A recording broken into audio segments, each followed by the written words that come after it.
Okay, so you are not supposed to say this out loud. You are not supposed to admit it to your friends, probably not even to yourself, but here it is. You hate your husband. And I'm going to tell you exactly how you know.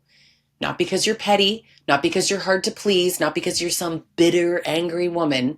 You hate him because of his behavior, because he made it impossible to keep loving him, because respect and desire don't survive in a house that is built on contempt, neglect, or abuse. And this isn't about being irritated that he leaves his socks on the floor.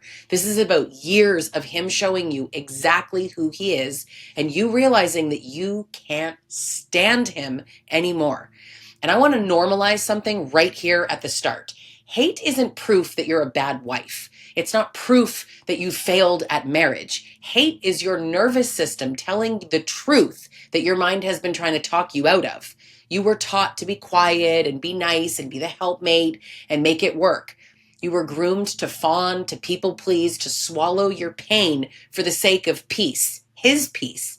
So when the hate finally shows up, that's not failure. That's the cost of years of tolerating the intolerable. And listen, I already know this video is going to make the men mad. Okay, so later in the video, I'm going to tell you exactly what we all know they're going to say in the comments, and let's have some fun with that, okay?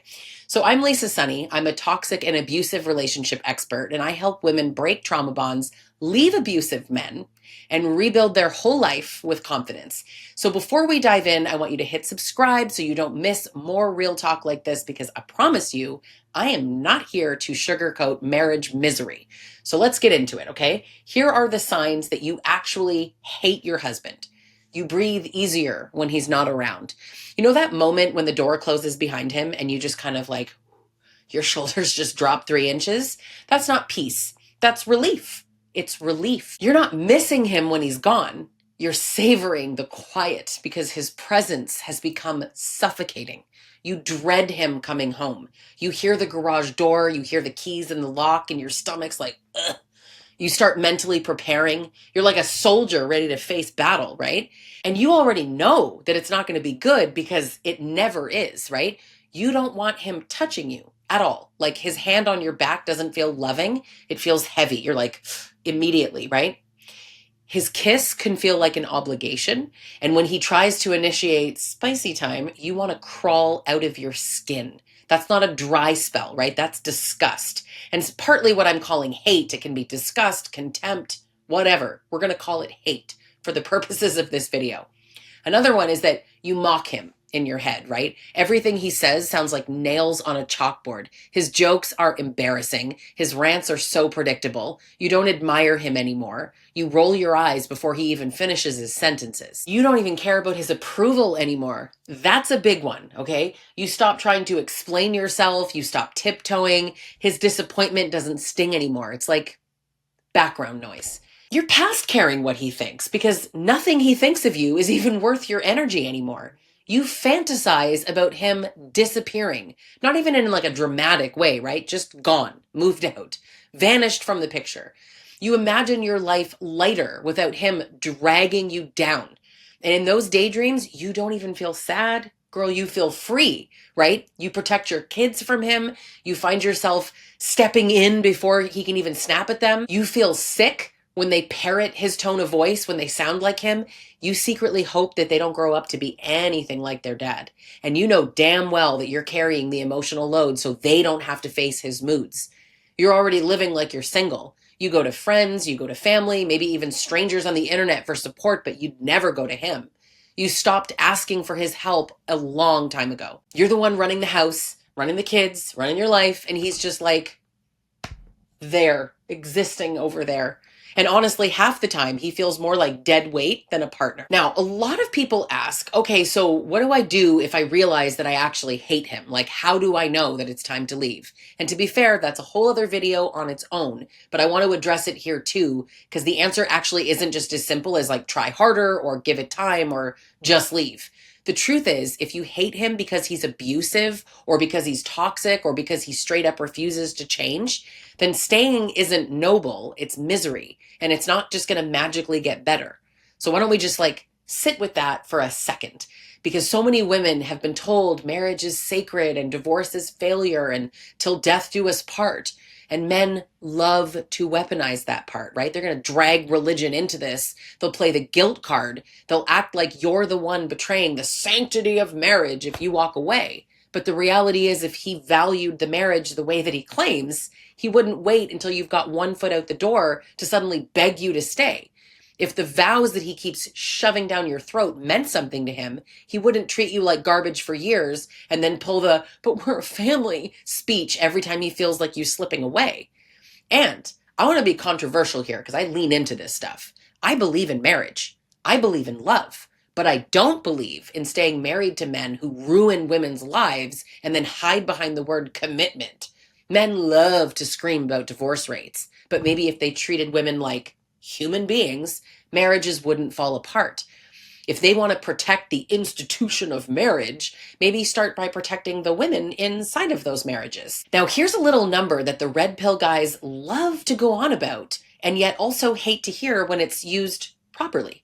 70% of divorces are filed by women. So these guys want to twist that into like, do you see? Do you see? You're making my point for me. Women are the ones who are destroying marriage. No, it shows that women are the ones who are fed up. You realize how many men are trying to convince you, like, men don't care anymore. Why are women the ones who are leaving? I don't think so. No, what it means is that women are the ones who are fed up. Women are leaving men who don't show up, who think marriage is about control and convenience instead of respect and partnership. Women don't leave good men. I'm saying that twice. Women don't leave good men. They leave men who make relationships unbearable. But men love to act like doing the bare minimum is enough. In fact, more than enough. Like it's princess treatment, like paying a bill here and there, or like not cheating this week should make you eternally grateful. It's not enough. And if some men think that women are asking for too much, fine. Literally, fine. Go find less. Go find a woman who will put up with your little crumbs. Stop trying to convince women with standards to lower theirs just so you can feel like a king while doing nothing. And you know what? Half the time when they beg you to stay, it's just an act, right? They'll cry and make promises and they'll swear they've changed. Why are they holding on to it so tightly if it doesn't benefit them? Give it 3 weeks, give it a month. It's right back to the same old crap because they never meant it. They just wanted to keep their grip on you. Let's be really honest here. Abusiveness doesn't magically transform. People can change, sure, but abusive men, they rarely do. And if you've spent years hoping that he's finally just going to like see what he's doing and grow up and step up, if you've already got your answer, he doesn't want to. And hate is your body's way of telling you the truth. You don't want to live like this anymore. Now, I know some of you are thinking, but I can't leave. And I hear you. I so hear you. Listen. Women are going to say all the time, oh, if you hate your husband, just leave, as if men let you leave, as if leaving isn't the most dangerous time. Because I remind you, this video is about leaving abusive men and hating abusive men. And men always want to remove the word abusive and make it seem like I'm talking about all men when I'm talking about abusive men, which interestingly says a lot because I think that these men think that the behavior that I'm calling abusive is what all men do, and I'm unfairly labeling it abuse when it's just objectively true. Women stay for so many reasons, right? Finances and kids and religion, fear of being alone, pressure from family, shame from their community, fear of being murdered. Some women don't leave because they've been told that misery is what marriage is, especially if you're religious. Now, some don't leave because they honestly don't know any better. They've never seen a healthy relationship up close. And some of you stay because you've been conditioned since you were a little girl that your role is to endure, to sacrifice, to hold your family together no matter what it costs you. And that is exactly why this conversation matters, because hate doesn't just grow out of nowhere. Hate grows when love has been smashed and mocked and taken advantage of. Hate grows when your pain is ignored for years. Hate grows when a man breaks his vows over and over and points at you as the problem when you're just like done pretending. So here's what I really want you to know. Not all men are like this. Didn't expect me to say that, did you? Not all marriages feel like this. If you're watching this and you're realizing that you check all the boxes, just know you don't have to normalize misery. You don't have to raise your kids in a house where contempt is the wallpaper. You don't have to settle for hating the man you're with just because he's your husband. One last thing about vows, okay? This is important. He's going to point to them when you try to leave, and he'll say, "You promised," but ask yourself, where was he when he broke them? Because vows aren't just about you. He vowed to love, to honor, to cherish. He vowed to be faithful. He vowed to protect. And the moment he chose abuse, chose it, they chose neglect, chose betrayal, he was the one who ended it. You leaving isn't breaking vows. You are refusing to live in the ruins of the vows that he already destroyed. Okay, for the fun part, let's play a little game. Let's predict what the red pillars are going to say about this video, because you know they can't help themselves. If a man made it this far, I'll be surprised. Okay, comment number 1. Modern women just hate men, right? Modern feminists, they hate men. Modern women hate being disrespected. Now, to be fair, women always hated it, but we say it out loud now. Big difference. So if you think treating women decently is too much to ask, stay mad, right? Now, the next one could be something like, "This is why men don't want to get married anymore." Good. Thank you. If you think that marriage is about trapping a woman into serving you, I beg of you, please don't get married.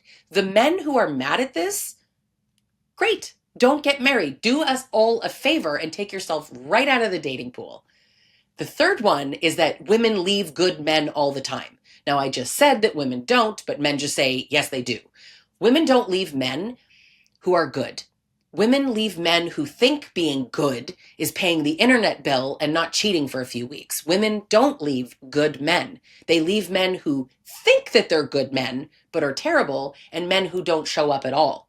Comment number 4, you're brainwashing women to destroy families. This is a personal favorite of mine because I get told this all the time. I teach women how to leave their husbands. I destroy families. My guy, if your entire family structure collapses because one woman refuses to tolerate abuse anymore, I wonder if the problem isn't me. Maybe it's you.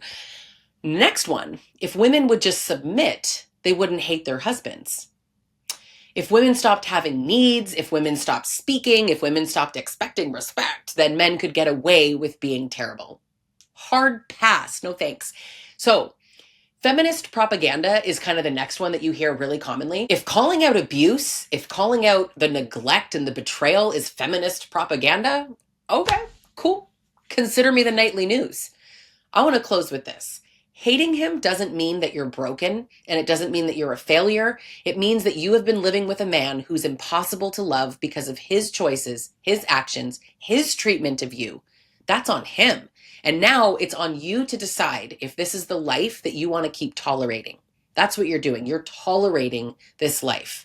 If you recognize yourself in this video, if you hate your husband, if you feel contempt or disgust or constant resentment, I want you to take that seriously. You owe it to your own future. And here's your call to action, okay? If you're ready to rebuild and figure out what life looks like beyond this marriage or relationship that you hate, I work with women every day who are walking exactly on this path. So you can book a private session with me, and you can actually start getting out of this misery and into the life that you deserve. Before you go, hit subscribe, leave me a comment, share this with a friend who feels trapped, somebody who needs to hear it. Because sometimes the first step towards freedom is literally just naming the truth out loud. I hate my husband.